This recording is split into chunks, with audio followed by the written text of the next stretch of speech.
سلام سلام سلام سلام سلام سلام سلام سلام.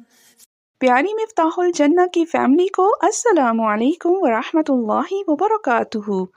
امید ہے کہ آپ سب صحت، ایمان اور تقوی کے ساتھ رمضان کی برکتوں کو سمیٹ رہے ہوں گے انشاءاللہ تعالی۔ آج ہم آپ کو اپنی ٹائم مشین میں بٹھا کر ایسے زمانے میں لے کر جائیں گے جہاں جا کر ہمارے کیلنڈرز اور ہماری تاریخیں اور ہمارے سال جیسے الفاظ کوئی معنی نہیں رکھتے۔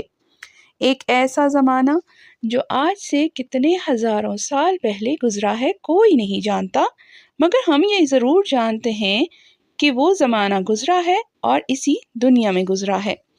ایسا دور جہاں ہمارے فزکس کے قوانین کام کرنا چھوڑ دیتے ہیں اور بائیولوجی بالکل بدل جاتی ہے۔ تو ساتھیو، آج ہماری کہانی کا نام ہے اسلامک ٹرسٹ فنڈ، جو حضرت محمد صلی اللہ علیہ وسلم کے زمانے سے لے کر آج تک استعمال ہو رہا ہے۔ تو چلیے شروع کرتے ہیں آج کی کہانی۔ کیا آپ جانتے ہیں کہ عثمان بن عفان رضی اللہ تعالیٰ عنہ کا وقف آج بھی استعمال ہو رہا ہے؟ یہ وقف حاجیوں کے رہنے کے لیے ہوٹلوں کی تعمیر اور غریبوں کو کھانا کھلانے میں مدد کرتا ہے۔ وقف ایک اسلامی ٹرسٹ فنڈ ہوتا ہے جسے خیراتی مقاصد کے لیے استعمال کیا جاتا ہے، اور اس کو مساجد اور اسلامی اقتصادی ترقی کو بہتر بنانے کے لیے استعمال کیا جاتا ہے۔ عثمان رضی اللہ تعالی عنہ کا وقف اسلامی تاریخ میں اس وقت قائم ہوا تھا جب مدینہ کی طرف ہجرت کرنے والے مسلمانوں کی ابتدا ہوئی تھی۔ عثمان رضی اللہ تعالی عنہ کا وقف اسلامی تاریخ میں اس وقت قائم ہوا تھا جب مدینہ کی طرف مسلمانوں کی ابتدائی ہجرت ہوئی تھی۔ اس وقت ایک یہودی شخص کی ملکیت میں ایک کنواں تھا جو لوگوں سے اپنے کنویں سے پانی پینے کا بھاری معاوضہ لیا کرتا تھا۔ عثمان رضی اللہ تعالی عنہ نے اس شخص کو کنواں خریدنے اور اس کے بدلے میں مسلمانوں کو مفت استعمال کرنے کی پیشکش کی۔ یہودی نے انکار کر دیا تو عثمان رضی اللہ تعالیٰ عنہ نے پوچھا کہ کیا وہ کنواں ایک دن مسلمانوں کے لیے کرائے پر دے گا اور دوسرے دن اس کے لیے، وغیرہ وغیرہ۔ یہودی آدمی نے اتفاق کیا۔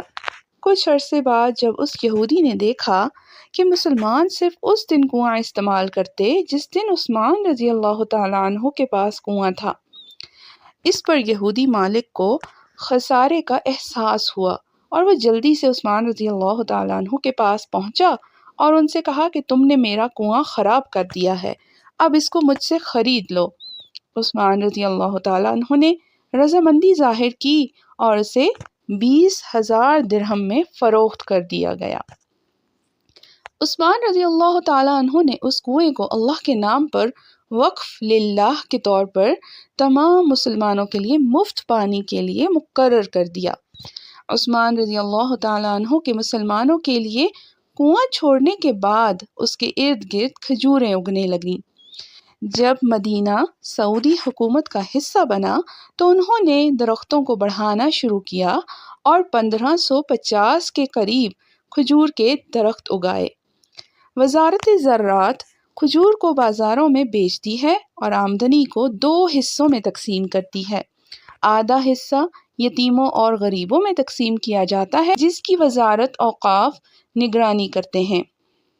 اس طرح اللہ الشکور اس دنیا میں نیکیوں کے بیج کو بڑھاتا ہے، لیکن اصل اجر تو اس زندگی کا ہے جو جنت الفردوس کے اعلیٰ درجات میں کبھی ختم نہیں ہوگی۔